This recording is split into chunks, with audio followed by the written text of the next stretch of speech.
happy Monday. I hope you are doing well. So last week we spent a substantial amount of time talking about goals, goal setting, and priorities, and what goals even matter and stuff like that. And I had outlined 4 different areas of focus for the upcoming year for myself. So the first area, and most important, is my inner health. So this is essentially happiness, internal wellness, and the like. The second area had to do with relationships and improving my relationships. The third area had to do with habits, building effective habits, and just having a little bit of routine in my ordinarily quite chaotic life.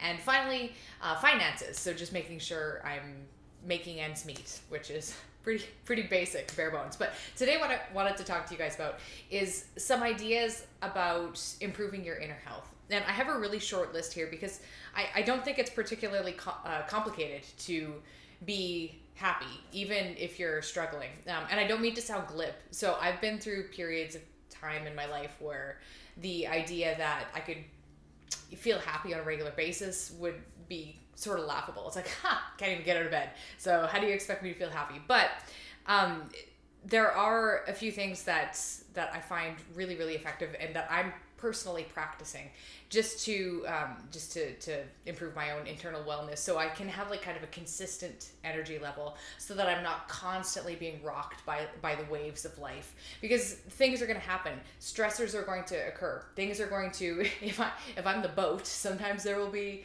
like calm seas, and sometimes there's going to be like storms, and that's just an inevitable part of being human.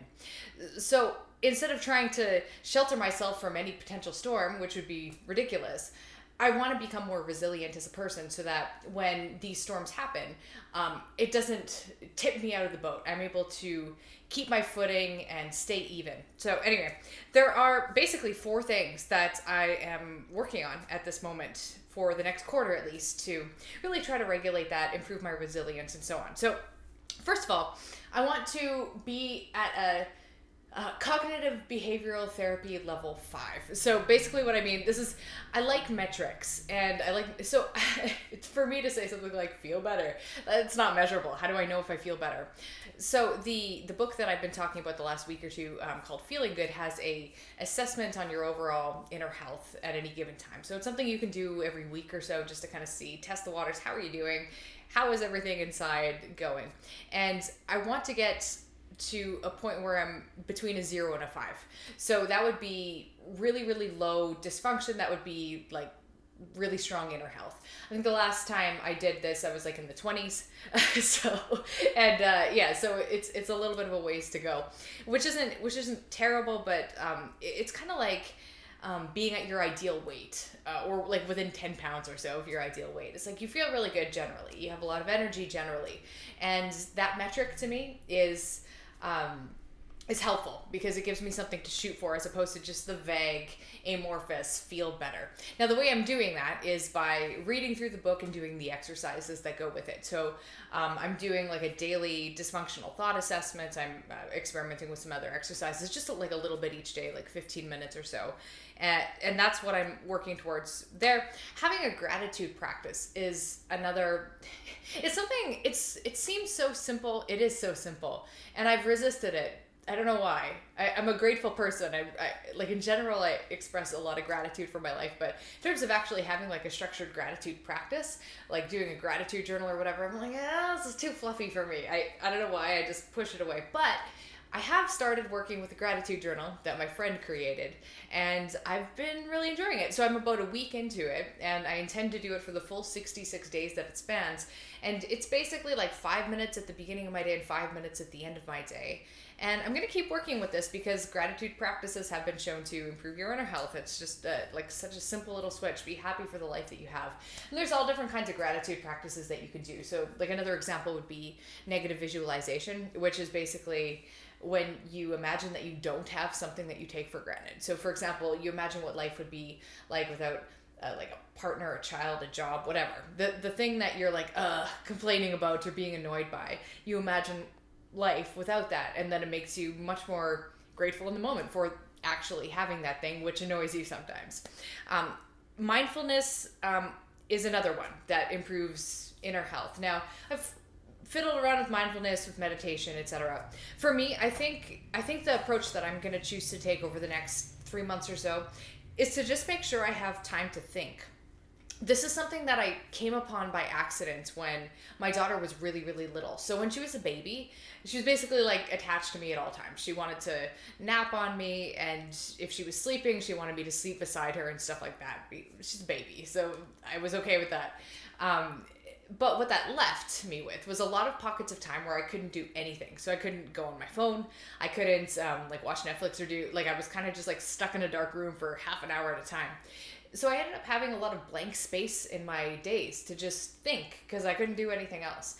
And this allowed me, this was just huge because I feel like your mind is always churning on things. It's always chewing. It's like cow, like chewing on cud. There's always some kind of digesting happening.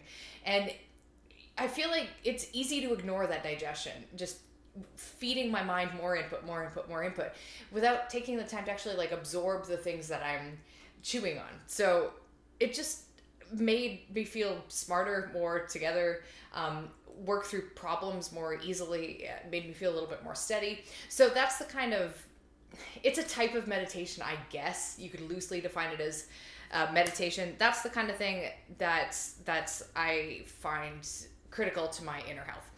Finally, positive input. So I know I was just talking about cutting off some of the input because we tend to take in a lot of input all the time. So like social media, TV, any kind of like entertainment is input.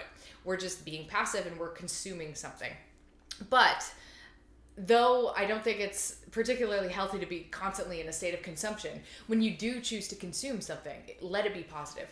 So positive input for me usually involves listening to a really interesting podcast episode, listening to a really interesting audiobook. Sometimes music fills that role. Just something that lifts you up, that makes you think, that lights you up, that turns on the light bulb inside of you so that you're not just kind of like dull and bored. Something that really kind of wakes you up and makes you connect dots and go, I never thought about that.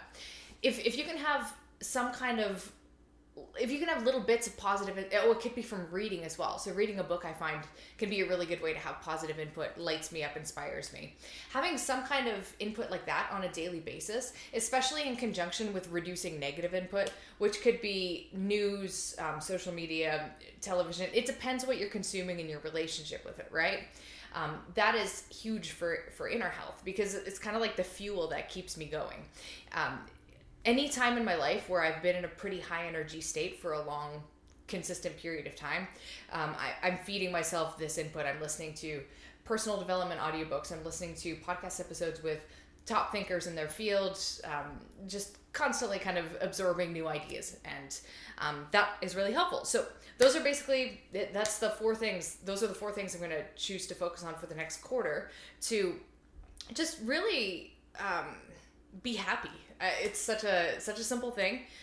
There's not a lot to it. So getting to like a CBT level 5 gratitude practice, meditation / having thinking time where I'm not doing anything, and positive input.